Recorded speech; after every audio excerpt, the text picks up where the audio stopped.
आप सभी का बहुत बहुत धन्यवाद। आज यहाँ आपके इस पवित्र भूमि पर आप सभी लोगों के दर्शन करने का मौका दिया, इसके लिए आप सभी लोगों को बहुत बहुत धन्यवाद देता हूँ।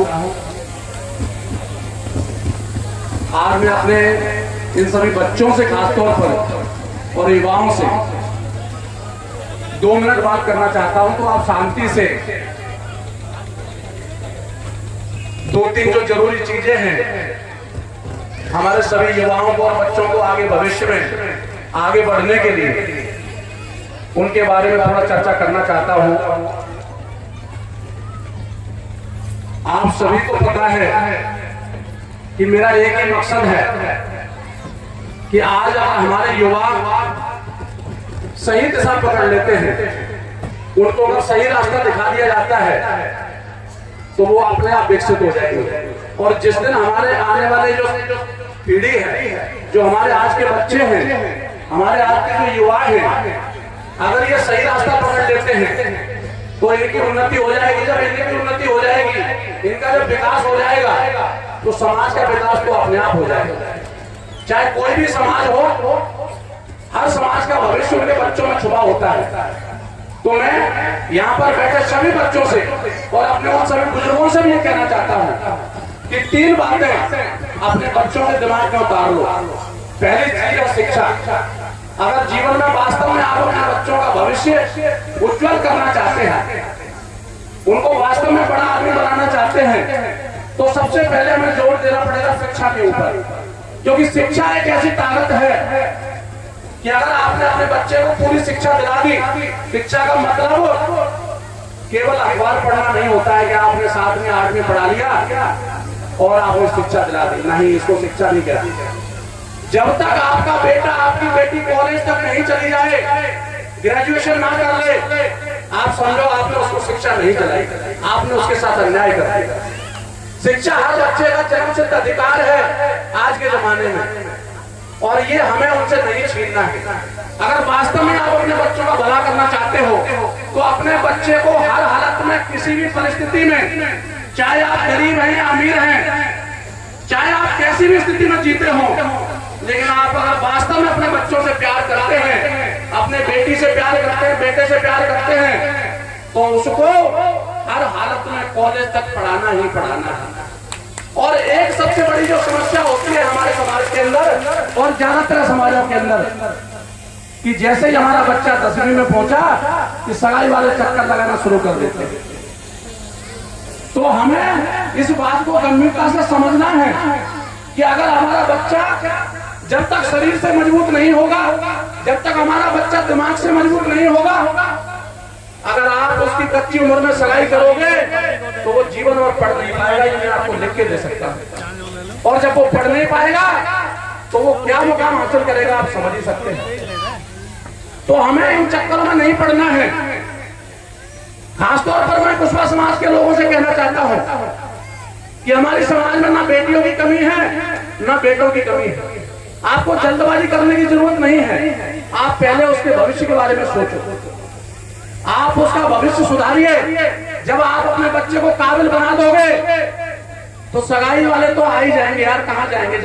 जब कोई पढ़ा लिखा नहीं होता तब भी उसका संबंध सगाई होती है कि नहीं होती है। जब हमारा बच्चा काबिल होगा तो क्या लगता है आपको उसकी सगाई नहीं होगी?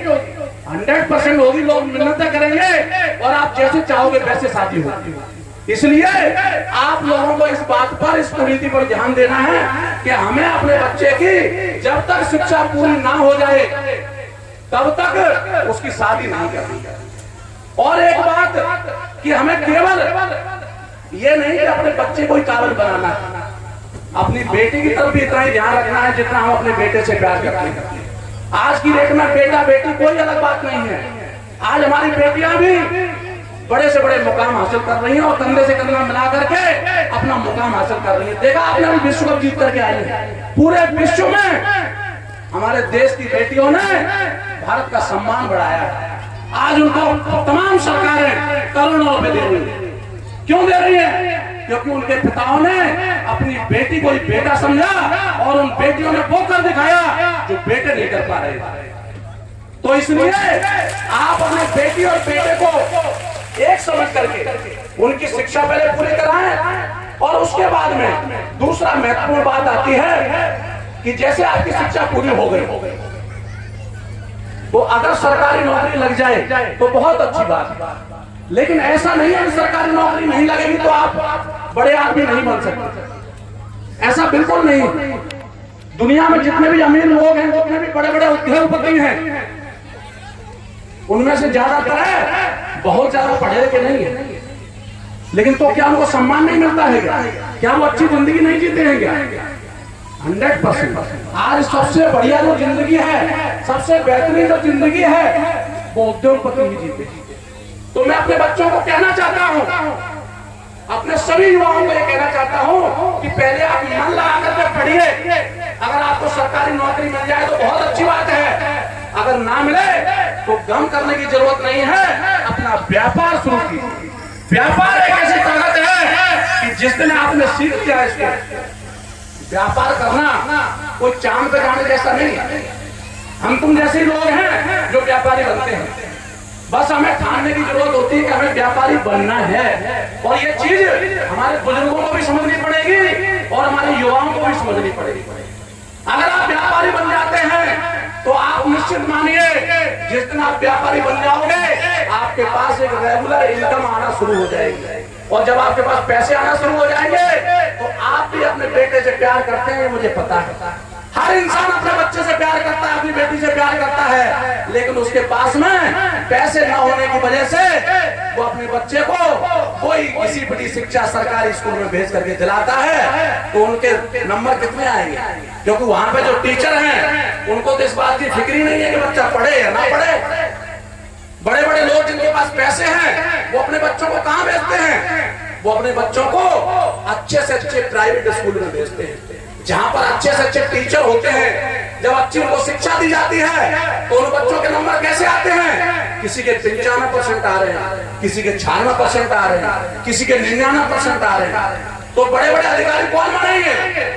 वो 99% वाले बनाएंगे कि 45% वाले बनाएंगे? वो 99% वाले ही बनेंगे। तो इसमें हमारे बच्चों की गलती कहां पर है ये तो बताओ। क्या हमारे बच्चों में बुद्धि नहीं है? 100% है। हमारे बच्चे भी काबिल हैं, ऊपर वाले ने दिमाग सब बच्चों को एक जैसा देके भेजता है, बस हम उसकी परवरिश कैसे करते हैं इसके ऊपर उसका भविष्य तय होता है। अगर हम भी अपने बच्चे को पैसे खर्च करके अच्छे स्कूल में पढ़ाएंगे तो आपके बच्चे भी 95%, 96%, 99% लेके आएंगे, और एक दिन आपका बेटा भी कोई IAS बनेगा, कोई IPS बनेगा, कोई उद्योगपति बनेगा, कोई नेता बनेगा, लेकिन तभी बनेगा जब आप पैसा कमाना शुरू करेंगे। आज हमारे युवा पढ़ाई करने के बाद में घर पे बैठे हुए हैं। दोस्तों, घर पे बैठते करके इतिहास नहीं बनती। अगर आपको अपनी खोया हुआ सम्मान वापस लेना है तो कुछ करना पड़ेगा। घर में बैठ करके कोई आपको सम्मान नहीं देगा, सम्मान आपके पास चल करके आएगा जिस दिन मेरी समाज का हर युवा ये ठान लेगा कि मुझे तो हर हालत में बिजनेसमैन बनना है, पैसे वाला बनना है। और जिस दिन आप बन जाओगे, आस पड़ोस के तो छोड़ो, दूसरे जहाँ के लोग भी आपके यहाँ लोग मिन्नत करने आएंगे, साहब मेरे बेटे को भी 2 लोगों को नौकरी दो। तो क्या वो सम्मान आपको पसंद नहीं आएगा? क्या सबको पसंद आएगा? तो इसलिए मैं निवेदन करना चाहता हूं कि जिन बच्चों को जिन्होंने अपनी पढ़ाई पूरी कर ली है वो अपना काम शुरू कीजिए, छोटे से शुरू कीजिए। चाहे आप जाकर के शहर में कहीं पर भी एक चाय की दुकान खोल लो, समोसे की दुकान खोल लो, कुछ भी खोल लो। कोई भी बिजनेसमैन एकदम से अरबपति खरबपति नहीं होता। धीरूभाई अंबानी का नाम सुना है आपने? धीरूभाई अंबानी रिलायंस वाला नाम सुना है आप लोगों ने? पता है उसने शुरुआत कैसे की थी? वो अपने गांव में मंगोड़ी की दुकान लगाता था। ताई की दुकान लगाता था, मंगोड़ी की, जो हमारे मंगोड़े बनते हैं ना, ऐसे मंगोड़ी की दुकान लगाता था। आज उसको पूरी दुनिया में बिजनेसमैन के नाम से जानते हैं। तो जब वो मंगोड़ी की दुकान लगा करके बड़ा बिजनेसमैन बन सकता है तो हम लोगों में क्या कमी है भाई? और तो छोड़ो, आपका बेटा तो आपके सामने है, आपके बीच में से ही है भाई। जमालपुर गांव कोई विदेश में थोड़ी पैदा हुआ है, ये तो आपकी समाज का अपना बेटा है, तो मैंने भी तो शुरुआत जीरो से की है ना कहीं ना कहीं। लेकिन मैंने जब शुरुआत की तो मुझे रास्ता नजर आया। जब एक रास्ते पे पहुंचा तो फिर मुझे और आगे का रास्ता नजर आया। जब मैं उस रास्ते को पार करके गया तो और आगे रास्ता नजर आता गया।